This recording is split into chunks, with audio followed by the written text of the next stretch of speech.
I don't want to, too much credit for calling this, but that was what I said at the time. Was it seemed like a no-brainer. It seemed like, okay, Andre Drummond, you get him for free. He's a former All-Star. The man puts up numbers. But the problem is his mentality. He was never able to really flip that switch. And as we just saw, guys, this just came out. The Lakers promised Andre Drummond a starting spot in order to get him onto their team.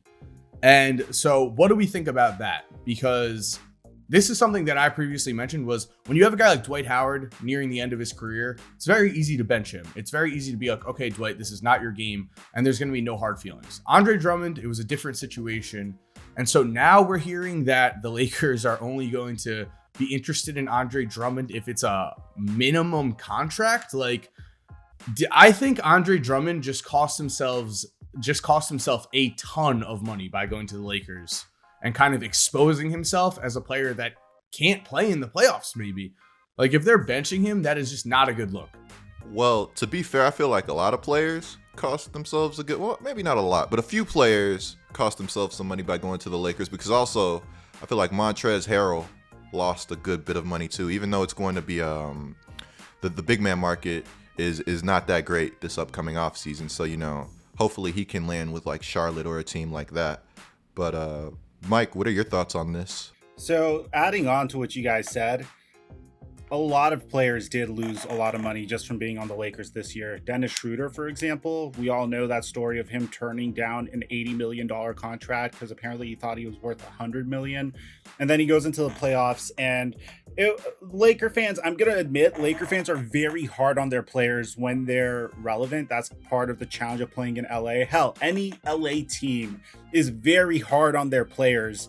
Like, you saw what happened with Paul George last year in Pandemic P. As a matter of fact, after game 1 in the second round of the playoffs, when the Los Angeles Clippers literally didn't even have 48 hours of rest, went up against the Utah Jazz, Paul George shot 4 of 17 from the field. Pandemic P, I'm seeing memes about, Kristaps Porzingis gave back the title, Pandemic P, back to Paul George. So LA as a whole is very hard on their players, so I'm just going to preface this statement by saying that.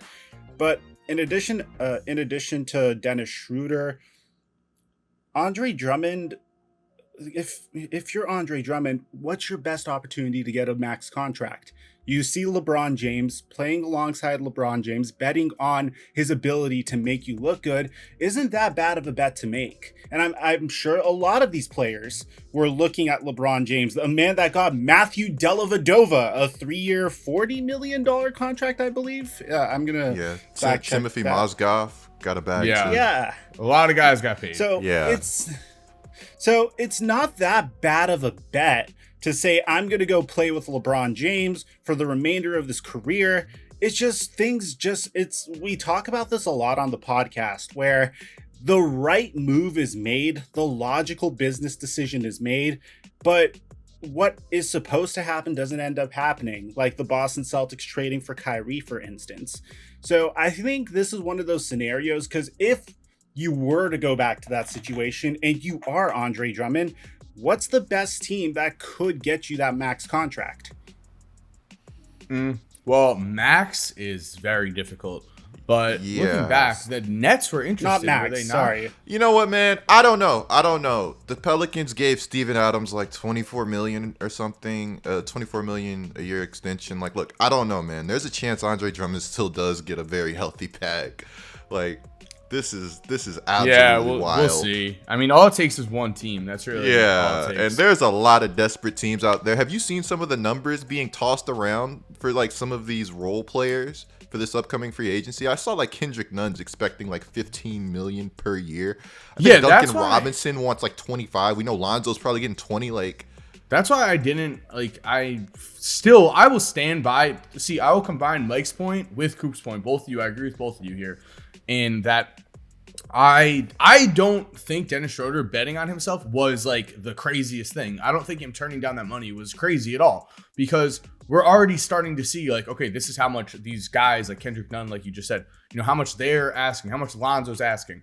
Dennis Schroder, if you look at his body of work the last 2 regular seasons, he struggled in the playoffs, but the last 2 years. But if you look at his last 2 regular seasons, the man has put up numbers where on paper should clearly be paid. So turning down that $20 million, and then what he was betting on is exactly what Mike was saying, was he was betting on a long, championship type run for the Lakers. And if you're on a championship type run and you're the 3rd, 4th option on that Lakers team, you're putting up good numbers, you're in the national spotlight at all times, you're getting paid. You would be getting a lot of money if you're Dennis Schroder. Unfortunately, he bet on himself and it backfired completely, but that's just what happens when you bet on yourself. It doesn't always work out.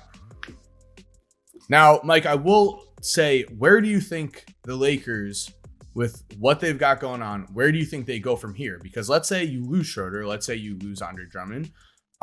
They have to pay Talen Horton-Tucker this offseason. What else do you do? It's really tough to anticipate the moves the Lakers are going to make. Yeah, so guys, we are capping off the giveaway to the first 40,000 subscribers that turn on our notifications for the Laced Up podcast. All you have to do to enter for a chance to win a PlayStation 5 or an Xbox Series X is subscribe, hit that notification bell. If you want to do us a favor, leave a like on the pod and let me know in the comment section down below when it's done. You'll enter for a chance to win a PlayStation 5 or an Xbox Series X. If you're still here while the music is cued, here are 2 videos I think you are definitely going to enjoy. Make sure to click on one of them. Again, I know you're going to love it. And other than that, have a great day and peace.